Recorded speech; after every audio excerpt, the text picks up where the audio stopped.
আমার ভঙ্গরে লোকমান হাকিম বলতেছে, হে উপস্থিত মানব মণ্ডলী, আমার মধ্যে একটা গুণ ছিল, যখনই কোনো কথা বলতাম, সত্য কথা বলতাম,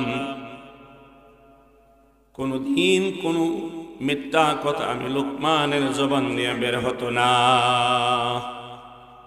সুবহানাল্লাহ। আয়াতুল মুনাফিক সালাসা, মুনাফিকের নিদর্শন হলো তিনটি, আলামত হলো তিনটি, অন্য হাদিসে আরো আছে চারটি। মুনাফিকের আলামত একটা হলো ইজা হাদ্দাসা কাযাবা, যখনই কথা বলে মুনাফিক সে মিথ্যা কথা বলে। এটা মুনাফিকের লক্ষণ, মিথ্যাই বলবে, সত্য কথা তার জবান থেকে বের হবে। এই জন্য কোন মুসলমান যদি এই অভ্যাসটা করে ফেলে, মিথ্যা কথা বলার অভ্যাস করে তোলে, অন্তত আকীদাগত মুনাফিক যদিও না হয় দ্বারে কাছে, নাউজুবিল্লাহ, কেন মুনাফিকের বৈশিষ্ট্য তার মধ্যে পাওয়া গেছে। হতে পারে আকীদাগত যে মুনাফিক ফিদ দারকিল আসফালি মিনান নার, হতে পারে সেই স্থানেও তাকে নিমজ্জিত করতে পারেন, নাউজুবিল্লাহ।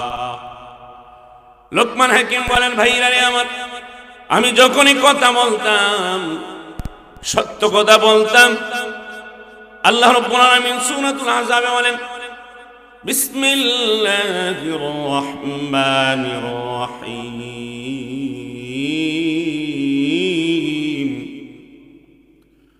ইয়া আইয়ুহাল্লাযীনা আমানু তাকুল্লাহা ওয়া কুলু কাওলান সাদীদা। রব্বুল ইজ্জত বলেন, পরওয়ারদিগার আলম বলেন, হে মানুষেরা, হে মুমিন মুমিনারা, আল্লাহকে ভয় করো, আল্লাহকে ভয় করো, আল্লাহকে ভয় করো। তাফসীরে মারিফুল কোরআনে উল্লেখ করেন, আল্লাহকে ভয় করা মানে হলো আল্লাহর হুকুম, ফরজ ওয়াজিব সুন্নত মুআক্কাদা গুলি নবীর তরিকা মতো পালন করা, আর যত গুনাহ আছে গুনাহগুলি ছেড়ে দেওয়া, তার নাম হলো ইত্তাকুল্লাহ। আল্লাহকে ডরাই, আমি বাবাকে মাকে ডরাই, এর মানে বাবা মার কথা না মানিয়া না, বাবা মার কথা মেনে বাধ্য হয়। জোরে বল ঠিক কেন? কোন সন্তান যদি মা বাবার বাধ্য না হয়, অনুগত না, আর যদি বলে আমার বাবাকে দেখলে ভয় পাই, মাকে দেখলে ভয় পাই, না না, মিথ্যাবাদী, ধোঁকাবাজ, প্রতারক। মা বাবাকে বাস্তবিক যদি সন্তান ভয় পায়, তাহলে মা বাবার কথা মতে জীবন চালাবে, ঠিক কিনা?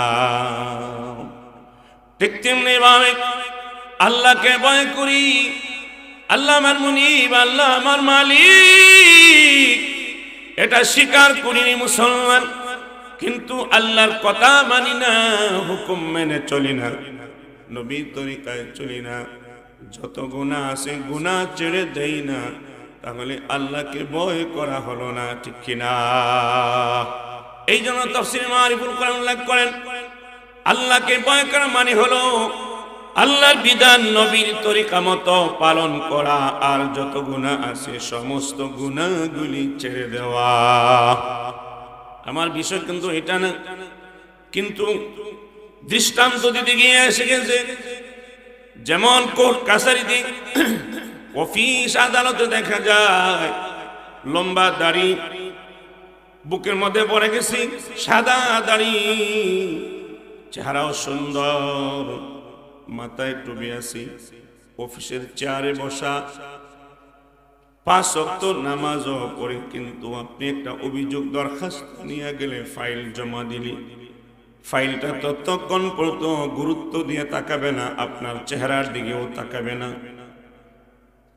এই টেবিল থেকে আরেকটা পাশের রুমের টেবিলেও যাবে না যতক্ষণ পর্যন্ত আপনার পকেট থেকে টাকা বের করে না দিবেন, ঠিক কিনা? এমন মুসলমান আছে কি না? আছে। এটা ইত্তাকুল্লাহ না, এরা পরহেজগার নয়, আল্লাহ ভীতিবান নয়। এই জন্য মুসলমান ভাইরা আল্লাহর উপরে বলেন, আল্লাহকে ভয় করার জন্য ওয়াকুলু কাওলান সাদীদা, এবং কথা বলো সত্য কথা, মিথ্যা কথা বলবা না। কথা বলো সঠিক কথা, বেঠিক কথা বলবা না। কথা বলো বিনয়ের সাথে, দমকায়া দমকায়া ঝাড়া দিয়া কথা বলবা না। কথা বলো গাম্ভীর্যপূর্ণ ভাবে, গভীর ভাবে, ওজনের সাথে, হালকা পাতলা মানুষের মতো ফাতলামি করে কথা বলে না। কে বলেছেন কথা? আল্লাহ বলেছেন। কে বলেছেন? আল্লাহ বলেছেন। অতএব যে মানুষটা সঠিক কথা বলবে, সত্য কথা বলবে, গাম্ভীর্যপূর্ণ কথা বলবে, আল্লাহর কথা বলবে, নবীজির কথা বলবে, সে মানুষের মধ্যে ওয়ানাসি আল্লাহর ভয় তার অন্তরে পয়দা হয়ে যাবে, ঠিক কিনা? এই জন্য ইত্তাকুল্লাহর পরে আল্লাহ সবক দিয়েছেন, কুলু কাওলান সাদীদা। এই সিফাত যে মানুষের মধ্যে এসে যাবে, গুনাহ ছাড়তে যোগ্যতা অর্জন হবে, নেক আমল করতে যোগ্যতা অর্জন হয়ে যাবে, আল্লাহ ওয়ালা হয়ে যাবে। জোরে বল ঠিক কিনা? হযরত লুকমান হাকিম বলেন, আমি যখনই কথা বলতাম, সত্য কথা বলতাম, 2 নম্বরে আমার মধ্যে গুণ ছিল, আমি অপ্রয়োজনীয় অনর্থক বেহুদা, আমি বেআইনি কথা বলি নাই কোনদিন। যখনই কথা বলতাম, সঠিক কথা বলতাম, প্রয়োজনীয় কথা বলতাম, যার কোনো প্রয়োজন নাই। 3 ফ্রেন্ডশিপ মানুষ, বন্ধুবল মানুষ 2-1 একত্রিত হয়ে গেলে বক বক শুরু হয়ে যায়। অটো ক্যাসেট ঘুরতে থাকে, আছে কিনা নাই। 3 মুরব্বী বাবা একত্রিত হয়ে গেলে শুরু হয়ে যায় নিজের পর সমালোচনা, জুড়ে ঠিক কিনা? বাসা বাড়িতে মা বোন যদি 2-3 জন একত্রিত হয়ে যায়, পাশের রুমে যদি ওয়াজও করা হয়, বয়ান শোনানো হয়, এরপরও মহিলাদের জবান থেকে বক বক করে আওয়াজ বের হয়ে যায়, জোরে বলেন ঠিক কিনা? লোকমান হাকিম বলেন, ভাইরা রে, আমি অপ্রয়োজনীয় কোনদিন কোন কথা লোকমান হাকিম জবান দিয়া বলে নাই। সুবহানাল্লাহ। 3 নম্বরে হলো হালাল রুজির উপরে আমি সন্তুষ্ট থাকতাম, হালাল রিজিকের উপরে আমি সন্তুষ্ট থাকতাম, হালাল খাবারের উপরে আমি সন্তুষ্ট থাকতাম। যদিও অল্প খাবার হতো, আমি লোকমান ক্ষুধার্ত থাকলে, তৃষ্ণার্ত থাকলেও আমি কোনোদিন জাজা ফাজা করি নাই। হালাল রিজিকের উপরে প্রয়োজন উপাস থাকতো, আমি কোনোদিন আমি অসন্তুষ্ট প্রকাশ করি নাই। হালাল রুজির উপরে কি করা? রিজিকের উপরে সন্তুষ্ট থাকা, সন্তুষ্ট থাকা। আমরা তো যে অবস্থায় আছি, আমার উপরে যে আছে তার দিকে তাকায়া হাই হুতাশ করতে করতে হাই প্রেসার হয়ে যায়, heart stroke, blood stroke, brain stroke হয়ে যায়। জোরে বলে ঠিক না? কিন্তু কোরআন কিতাব, আল্লাহর ওলিরা বলেন, তুমি যে অবস্থানে আছো, তোমার নিচে যারা আছে তাদের দিকে নজর করো। মুসলমান ভাইরা, আমি অল্পে তুষ্টি থাকতাম হালাল রিজিক রুজির উপরে, হালাল খাবার উপরে। 4 নম্বরে আমি আমার চক্ষু, আমার জবান এবং লজ্জাস্থানকে শতবার আমি হেফাজতে রেখেছিলাম। চক্ষু দিয়ে কোনোদিন বেগানা নারী দেখি নাই, চক্ষু দিয়ে আমি কোনোদিন গুনাহ করি নাই, জবান দিয়ে কোনো গুনাহ করি নাই, লজ্জাস্থান দিয়ে আমি কোনোদিন গুনাহ করি নাই। রে ভাইরা, আল্লাহ রাব্বুল আলামিন আমার যৌনাঙ্গকে, যৌন শক্তিকে, নফসকে কন্ট্রোল করেছেন। আমার জবান, আমার চক্ষুকে কন্ট্রোল করেছেন। এর বিনিময়ে আল্লাহ আমাকে এই মর্যাদার আসনে আসীন করেছে। সুবহানাল্লাহ। এই জন্য হযরত শাহ আবরার হক সাহেব রহমতুল্লাহি আলাইহি, হাকিমুল উম্মত মুজাদ্দিদ মিল্লাত আল্লামা থানভী রহমতুল্লাহ আলাইহি, খলিফা থানভী রহমতুল্লাহ আলাইহি কোন মানুষকে মুরিদ করতে হলে আগে বলতেন, তুমি কি তোমার চক্ষুকে হেফাজত করতে পারবানি? চোখের নজরের হেফাজত করতে পারবানি? চোখের নজর যে মানুষটা হেফাজত করবে, বাকি গুনাহগুলি থেকেও বাঁচতে পারবে। যারা বলেন ঠিক কিনা? এই জন্য চোখের নজর যে হেফাজত করতে পারবে নারী, সে ফরজ ওয়াজিব সুন্নতে মুআক্কাদাও পালন করতে পারবে না। হালাল খাওয়া তার দ্বারা সম্ভব হবে না, হালাল হারাম মিশ্রণ করে খাবে।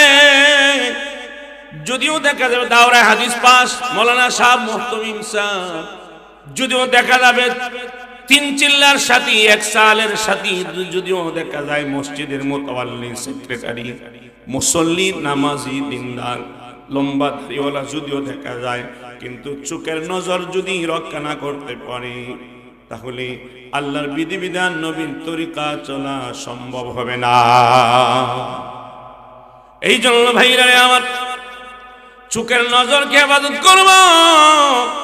চোখের নজরকে যে মানুষটা হেফাজত করতে পারবে না, বেগানা পুরুষ তার নারী, বেগানা নারীর দিকে তাকাবে গুনাহ, যার দিকে তাকাইলো কবিরা গুনাহ, যে তাকাইবার দেখার মতো সুযোগ করে দিল তার জন্য কবিরা গুনাহ, উভয়টাই জাহান্নামী। আল্লাহ নবী বলেন, আল্লাহ রাব্বুল আলামিন ওই 2 দলের উপরে আল্লাহর লানত বর্ষণ হয়। নাউজুবিল্লাহ। লানতের কয়েকটা অর্থ মুহাদ্দিসিনে কেরাম উল্লেখ করেছেন। একটা অর্থ হলো ওই বান্দা আর বান্দি যে চোখ দিয়ে গুনাহ করেছে, বেপরদা নারীর দিকে তাকায়ছে, যদিও খালাতো বোন, চাচাতো বোন, মামাতো বোন, যদিও ভাবি, যদিও দেবর, তাকিয়েছে, যার কারণে কবিরা গুনাহ মুরতাকিবে কবিরা হয়ে গেছে। সেই কারণেই আল্লাহ তার সাথে সম্পর্ক বিচ্ছিন্ন করে দেয়। আল্লাহর সাথে সম্পর্ক থাকে না, আল্লাহ পাকের সাথে তার কোনো সম্পর্ক থাকে না।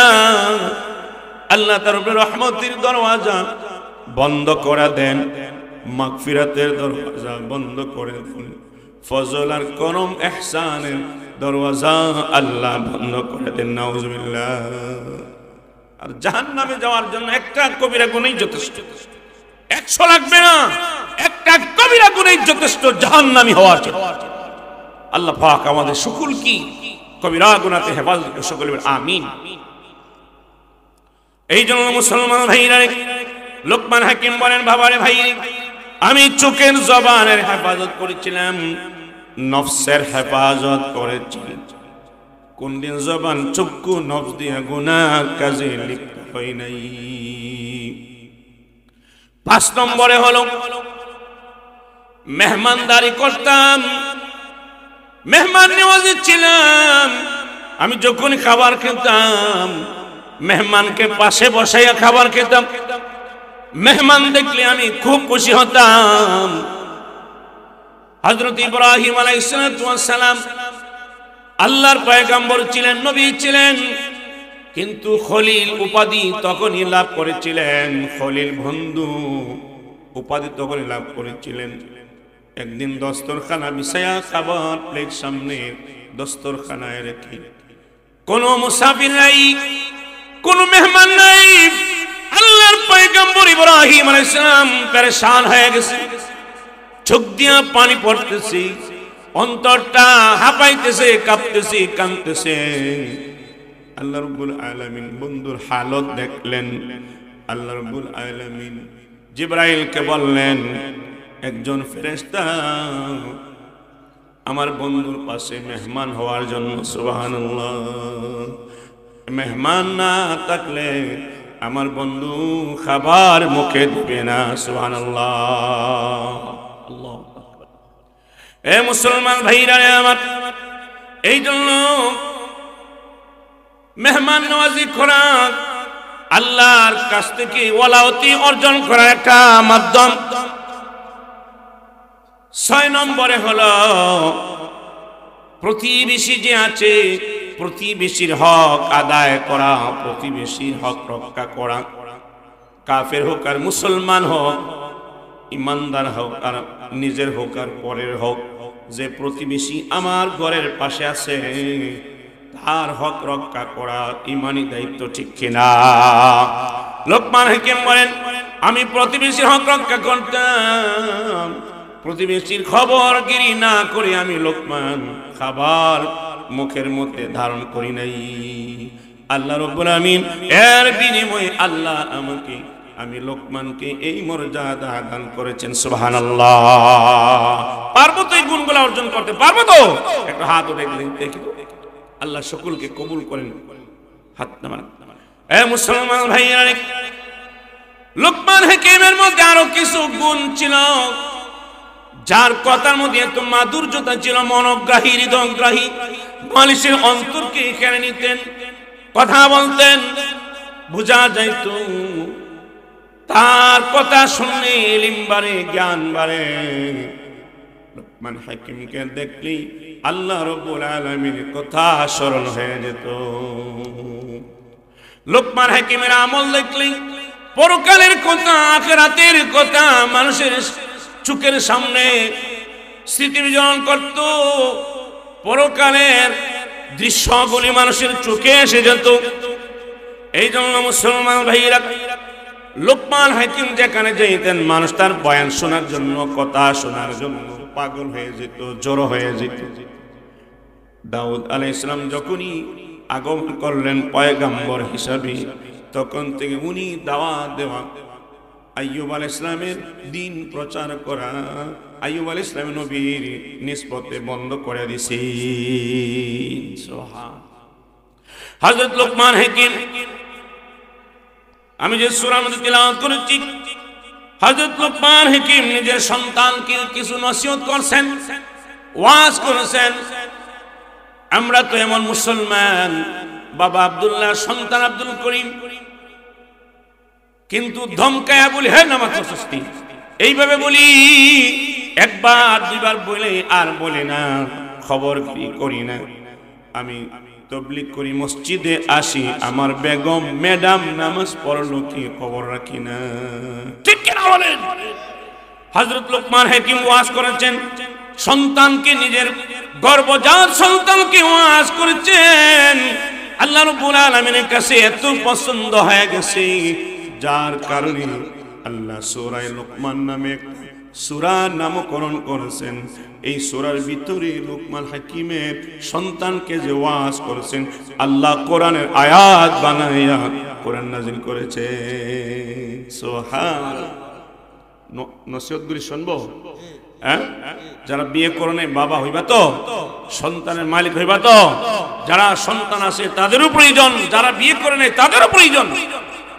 হ্যাঁ মুসলমান ভাইরা আমার, এই আয়াতের খুলাসা সারমর্ম হলো, আমরা জানি শুধু মা বাবার হক সন্তানের কাছে আছে, এটা সত্য, কিন্তু সন্তানেরও যে কিছু হক আছে মা বাবার কাছে।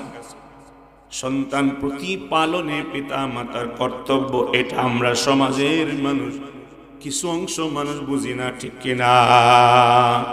সন্তানের হক না আদায় করলে তাফসীরকারকরা বলেন ওই সন্তান তার মা বাবার হকও আদায় করে না।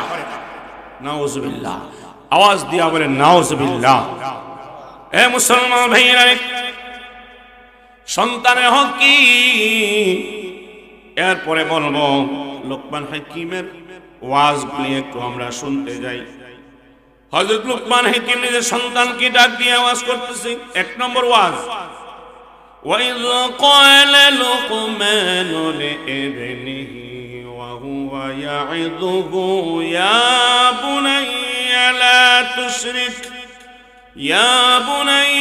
لَا تُشْرِكْ بِاللَّهِ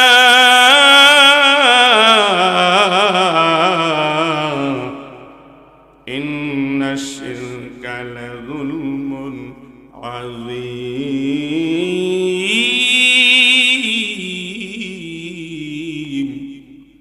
লোকমান হাকিম নিজের সন্তানকে ওয়াজ করে, বক্তা একজন, শ্রোতাও একজন। আমাদের তো অনেক শ্রোতা আছে আলহামদুলিল্লাহ। লোকমান হাকিম সন্তানকে ওয়াজ করতেছেন, ইয়া বুনাইয়া, হে বৎস, হে আমার পুত্র, হে আমার আদরের দুলালি নয়নমণি, খলিজার টুকরা, আমার কথাগুলি শোনো। লা তুশরিক বিল্লাহ, আল্লাহর সাথে কাউকে অংশীদার করো না। আল্লাহর সাথে কাউকে অংশীদার করো না, শিরক করো না। সমস্ত গুনাহ থেকে সবচেয়ে বড় গুনাহ হলো শিরকি গুনাহ। জোরে বল ঠিক ঠিক। সকল গুনাহ মাফ করবেন, এক হাদিসে আছে, মদ পানকারীর গুনাহ আল্লাহ মাফ করবে না। তওবাবিহীন মা বাবার সাথে নাফরমানি করলে সন্তানের গুনাহ মাফ করবে না। শিরকি গুনাহ করলে আল্লাহ কোনদিন মাফ করবে না। নাউজুবিল্লাহ।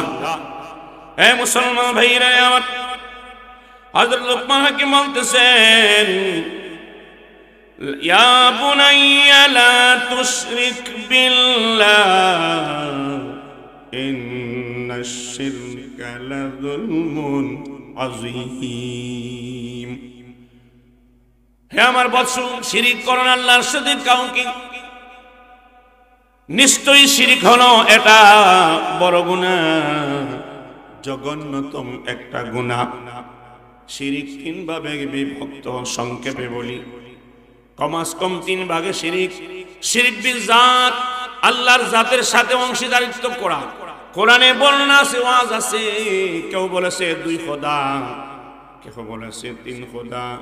আল্লাহর পুত্র আছে, বিবি আছে, কন্যা আছে, বলেন নাউজুবিল্লাহ। বিস্তারিত আলোচনা করার আমার হাতে সময় নেই।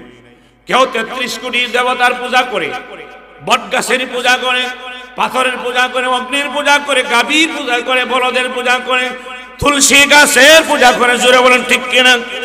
এটা হলো শিরকি গুনাহ।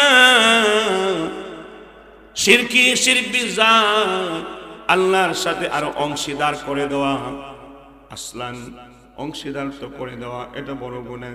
2 নম্বর হলো শিরক বিসিফাত। আমার ঘরের মধ্যে যে গাভীটা বাচ্চা দিছে, দুধ দিতেছে, এবার যদি গাভীটা দুধ না দিত আমাদের চলা বড় কঠিন হয়ে যেত। নাউজুবিল্লাহ। এবার ধান খেতে ফসল ভালো হইছে, যদি ভালো ফসল হতো না আমার বকেয়া ঋণগুলি আমি পরিশোধ করতে পারতাম না। নাউজুবিল্লাহ। এটা শিরক বিসিফাত হয়ে গেছে। নাউজুবিল্লাহ। এই ক্ষেতের মধ্যে ধান দিয়ে দেখ ফলায় কে? কে ফলায়? হেফাজত রাখে কে?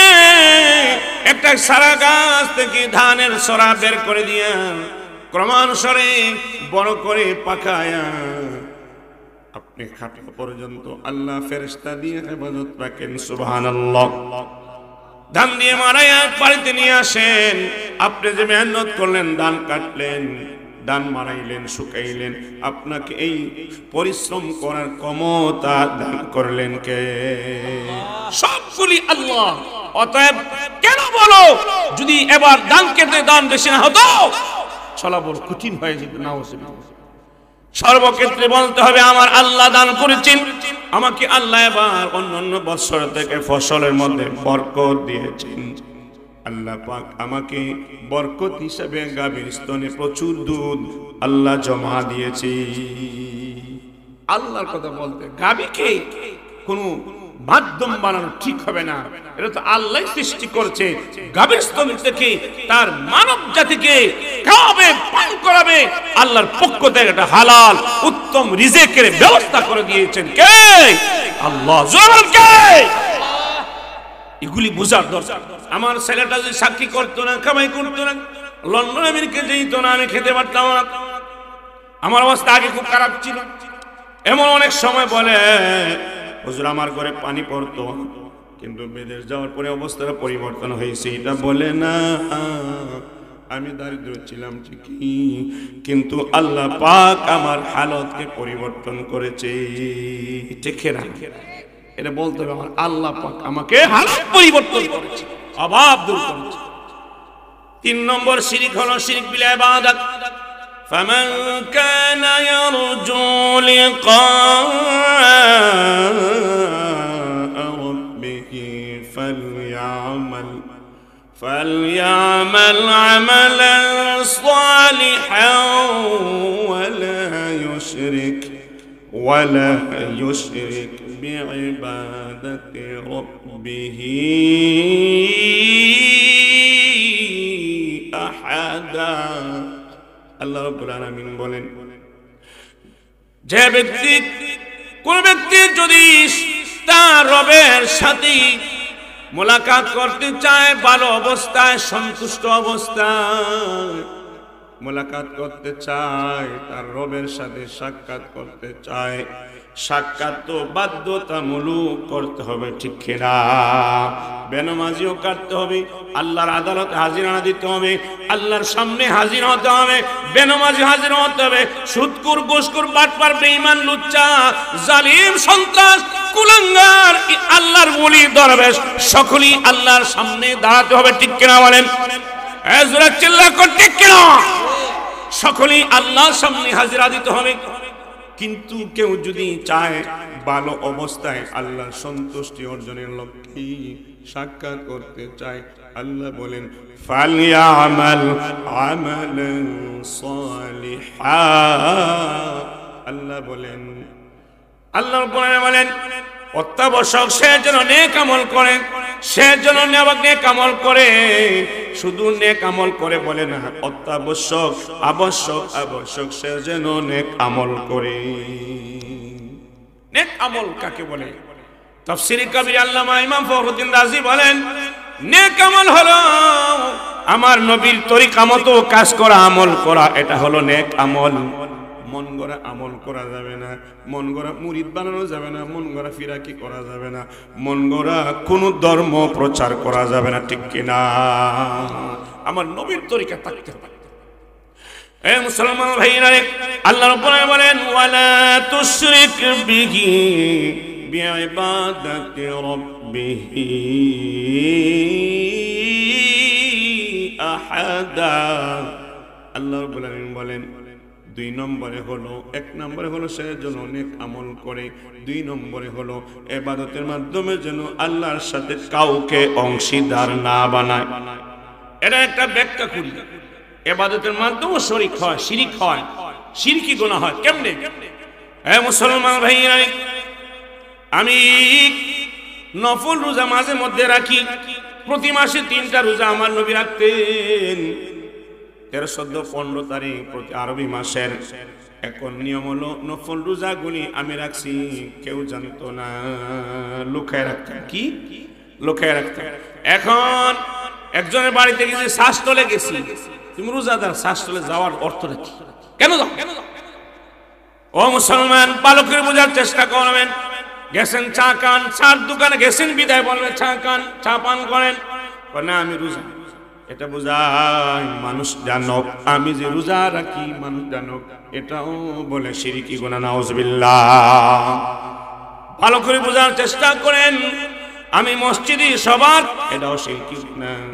মসজিদে এসে সবার সামনে লম্বা লম্বা কেরাত দিয়া লম্বা লম্বা রাকাত পড়ি, আমি সবাই আমার দিয়ে তাকায় থাকে। আমার দিলে যদি তাকায়, মানুষ মনে করুক আমি বড় নামাজি, নাউজুবিল্লাহ, এটা শিরকি গুনাহ। এটা যদি দিলে থাকে, আমার আমল দেখে যদি একজনের মধ্যে আগ্রহী পয়দা হয় নামাজ পড়ার জন্য, আমার তেলাওয়াত দেখে যদি আরেকজনের আগ্রহী হয়, এটাই নিয়ত থাকে, তাহলে এটা সহিহ, এটা জায়েজ না, এটা মুস্তাহাব। এখন ভালো করে বোঝেন, ইমাম সাহেবরে দিয়ে বুঝাই। 4 রাকাত নামাজ, এশার নামাজ, মনে করেন প্রথম 2 রাকাতই তার তিলাওয়াত করেছেন, কেরাত। কিভাবে? এই যুবক ভাই, কই যাও? বুঝা যাও, ফায়দা উঠি কইরা। প্রথম 2 রাকাতে জেহরান তার তিলাওয়াত করেছেন, সূরা ফাতিহা তিলাওয়াত করেছেন, সূরা মিলাইছেন। কিন্তু শেষের 2 রাকাতে হদর থেকে আরো স্পিড, জোরে বলেন ঠিক কিনা?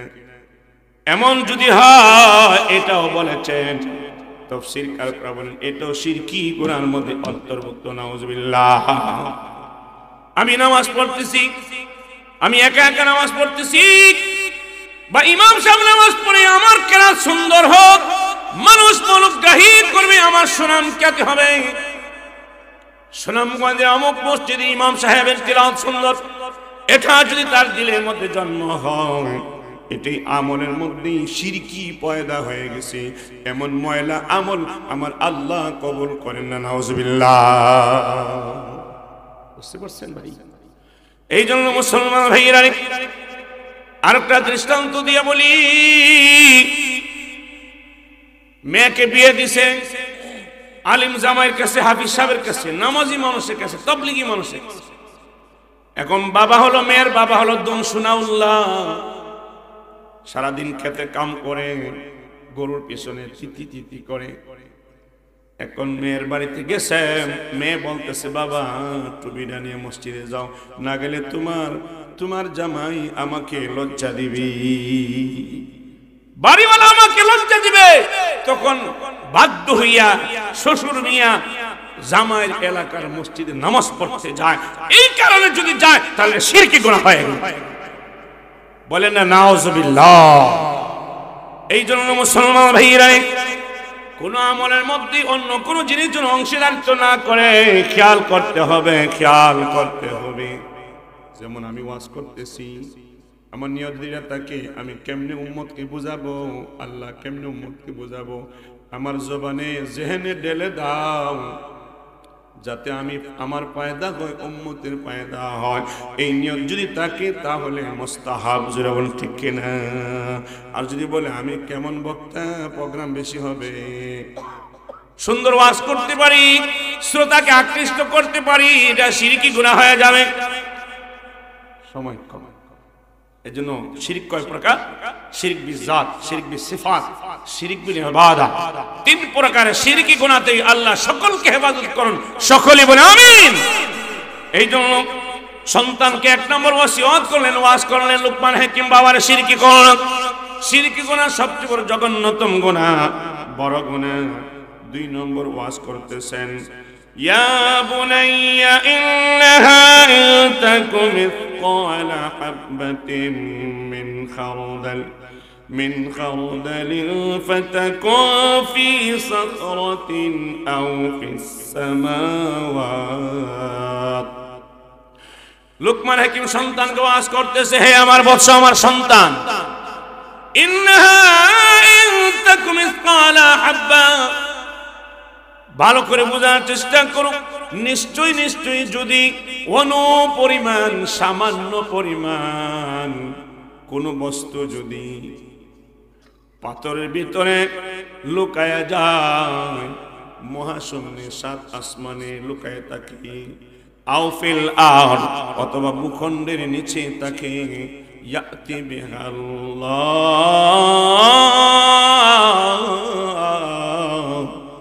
আল্লাহ রাব্বুল আলামিন তা সংগ্রহ করে নেবেন। জোরে বলেন ঠিক কিনা?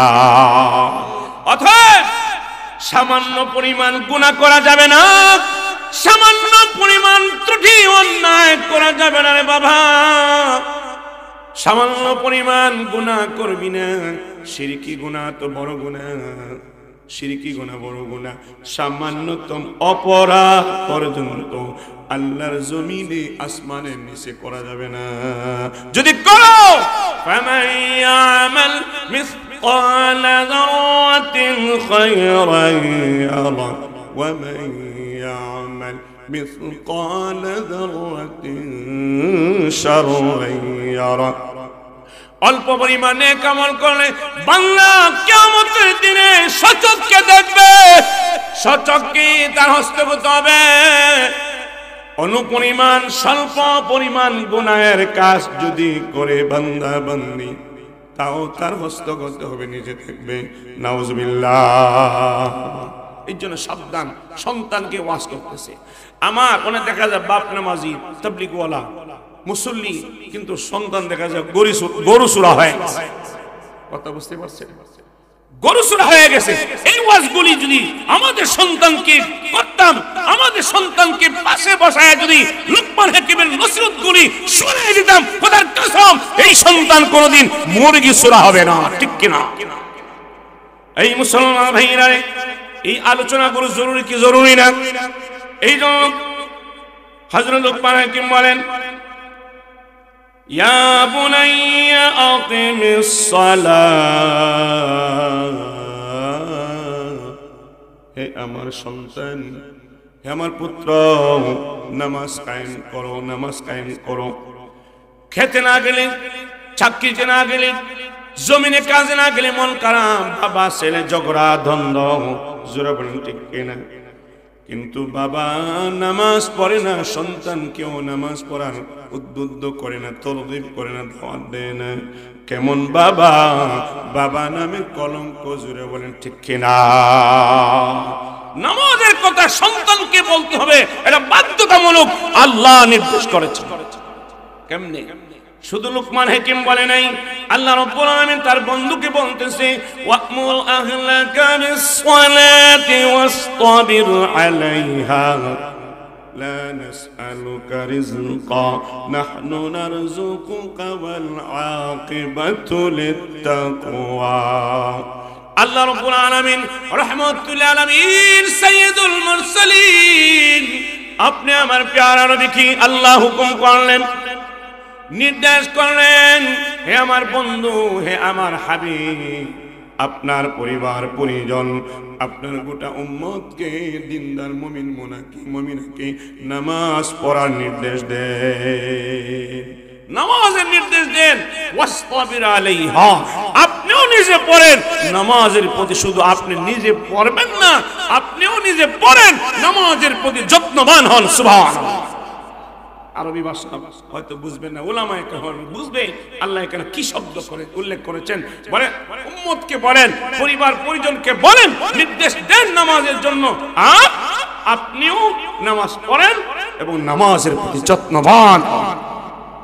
যত্নবান হওয়া কি? বিল্ডিং বানাইছে, মুছামুছি নাই, ঝাড়ু নাই, পরিষ্কার করে না, রং টং দেন, নষ্ট হয়ে যাবে না? একদা নষ্ট হবে না, যত্নবান থাকতে হবে। এই মুসলমান ভাইরা আমার, এই জন্য আল্লাহ নবী লোকমান হাকিম শুধু নামাজের কথা উপদেশ দেয় নাই, ওয়াজ করে নাই।